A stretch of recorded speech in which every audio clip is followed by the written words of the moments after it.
નમસ્કાર દર્શક મિત્રો, ફરી એકવાર ગુજરાત દુનિયા યુટ્યુબ ચેનલમાં આપ સર્વ દર્શક મિત્ર સાથીઓનું સ્વાગત છે. તમે જોઈ શકો છો હિન્દ મહાસાગરના દરિયા અને અરબી સમુદ્રના દરિયામાં લાંબા સમયના વિરામ લીધા બાદ અતિ ભયંકર ખુખાર અને નવું વાવાઝોડું તબાહી મચાવી રહેલું જોવા મળી રહ્યું છે. દરિયાની અંદર બનતી વાવાઝોડા વાળી આ તોફાની અને ખુખાર સિસ્ટમની અસરને લઈને દરિયાની અંદર અત્યારે 70 કિલોમીટરથી લઈને 80 કિલોમીટર પ્રતિ કલાકની ઝડપે તોફાની પવનો આ સંપૂર્ણ વિસ્તારની અંદર ફૂંકાઈને ભયંકર અસરો દર્શાવી રહ્યા છે.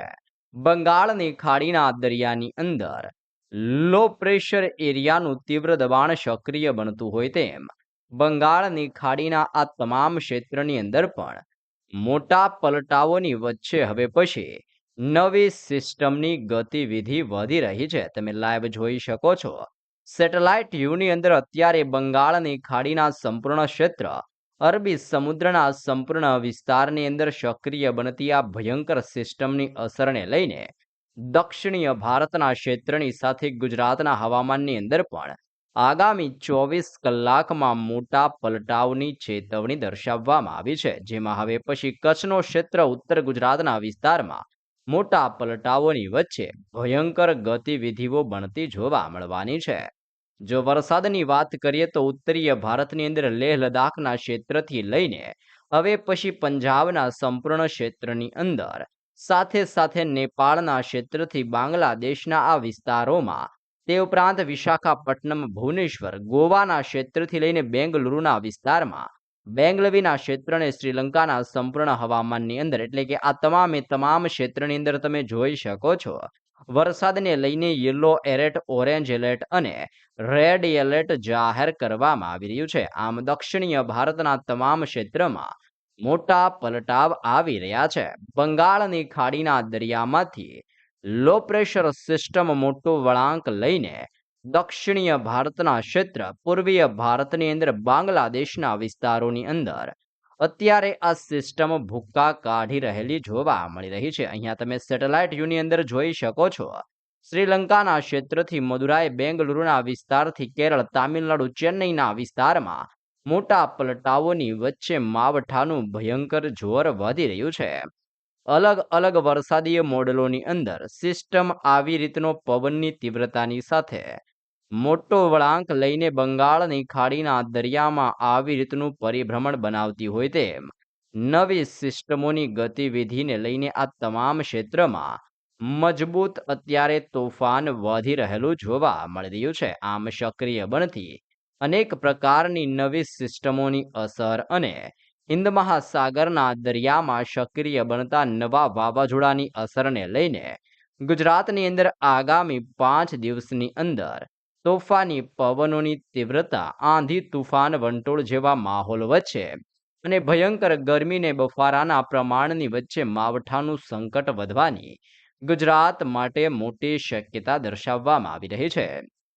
જેમાં હવે પછીની 3 કલાકની અંદર કચ્છનું હવામાન ઓચિંતાનું પલટાતું હોય તેમ કચ્છના દરિયાઈ કાંઠાના ક્ષેત્ર એટલે કે માંડવી, નળિયા, કુંડરેલના ક્ષેત્રથી લઈને ડાયાપરના વિસ્તારમાં, ડોરબાના ક્ષેત્રથી લઈને ધોળાવીરાના સંપૂર્ણ ક્ષેત્ર, રાપર, ગાંધીધામ અને કચ્છ ભુજના વિસ્તારોની અંદર તોફાની પવનોની લહેરોની સાથે કચ્છના તમામ ક્ષેત્રમાં માવઠાનું ભયંકર તોફાન વધવાની મોટી ચેતવણી દર્શાવવામાં આવી રહી છે. સૌરાષ્ટ્રના વિસ્તારની અંદર પણ અત્યારે તીવ્ર ગતિવિધિઓ વધી રહેલી જોવા મળી રહી છે. નવી સિસ્ટમની અસરને લઈને ઓખા બંદરમાં, ભાવનગર, મહુવા, વેરાવળના ક્ષેત્રમાં, મોરબી, સુરેન્દ્રનગર, રાજકોટ, કાઠિયાવાડના સંપૂર્ણ ક્ષેત્રથી જામનગર, જૂનાગઢ અને પોરબંદરના તમામ ક્ષેત્રની અંદર વાદળ છવાયા વાતાવરણ સાથે હવે પછી સૌરાષ્ટ્રના આ તમામ ક્ષેત્રની અંદર ગતિવિધિઓ સક્રિય બનવાની સાથે માવઠાનું ભયંકર દબાણ વધી રહ્યું છે.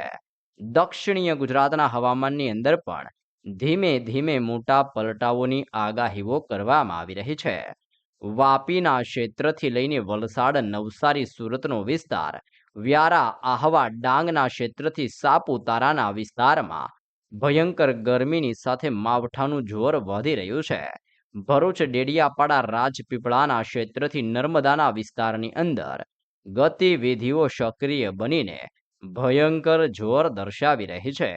મધ્ય ભારતના ક્ષેત્રમાંથી આગળ વધતી સિસ્ટમ ઇન્દોર ભોપાલના ક્ષેત્રથી લઈને ઝાંસીના વિસ્તારથી કોટાના વિસ્તારમાંથી ધીમે ધીમે મધ્ય ગુજરાતના વિસ્તારોમાં દબાણ દર્શાવવા માટે ધીમી ગતિએ આગળ વધતી જોવા મળી રહી છે. હાલ અત્યારે મધ્ય ગુજરાતના દરિયામાં તોફાન વધવાની સાથે વડોદરાનો ક્ષેત્ર, અહેમદાબાદના વિસ્તાર, ગોધરાના વિસ્તારથી અત્યારે દરિયાઈ કાંઠાના સંપૂર્ણ ક્ષેત્ર, જેમાં ખંભાતના દરિયાઈ કાંઠાના વિસ્તારમાં તોફાની પવનોની તીવ્રતા સાથે માવઠાનું જોર ટોળાતું જોવા મળી રહ્યું છે.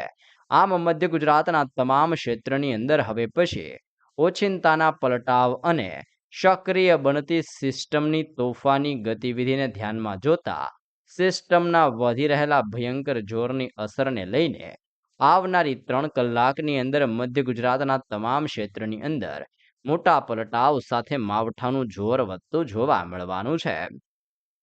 હાલ તમે વાવાઝોડાની દિશાઓ જોઈ શકો છો. અરબી સમુદ્રના ક્ષેત્રને બંગાળની ખાડીના દિશામાંથી આ ધીમે ધીમે દિશા બદલીને દક્ષિણીય ભારતના દરિયાઈ કાંઠાનો ક્ષેત્ર, પૂર્વીય ભારતના બાંગ્લાદેશના વિસ્તાર અને પશ્ચિમીય ભારતની અંદર ગુજરાતના વિસ્તારોની અંદર આ સિસ્ટમો વળાંક લઈને આગળ વધી રહેલી જોવા મળી રહી છે. ઉત્તર ભારતના ક્ષેત્રમાંથી વેસ્ટર્ન ડિસ્ટર્બન્સના તીવ્ર પટ્ટાઓ ગુજરાતના ક્ષેત્રની અંદર ઘેરાઈને ગુજરાતમાં દબાણ દર્શાવી રહ્યા છે. આમ ગુજરાતની અંદર આવનાર 3 દિવસની અંદર ગરમીની સાથે સાથે માવઠાનું ભયંકર જોર વધતું જોવા મળવાનું છે.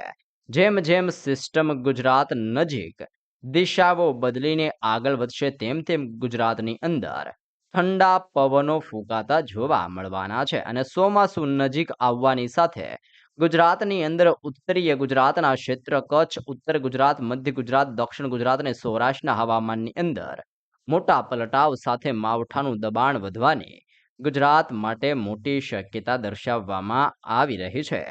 વરસાદને લગતી, વાવાઝોડાને લગતી, ચોમાસાને લગતી અને વરસાદને લગતી તાજી માહિતી મેળવવા માટે ખાસ તમામ દર્શક મિત્રોને વિનંતી છે કે આપણી આ યુટ્યુબ ચેનલ એટલે કે ગુજરાત દુનિયા યુટ્યુબ ચેનલને અત્યારે જ સબસ્ક્રાઇબ કરી લેજો.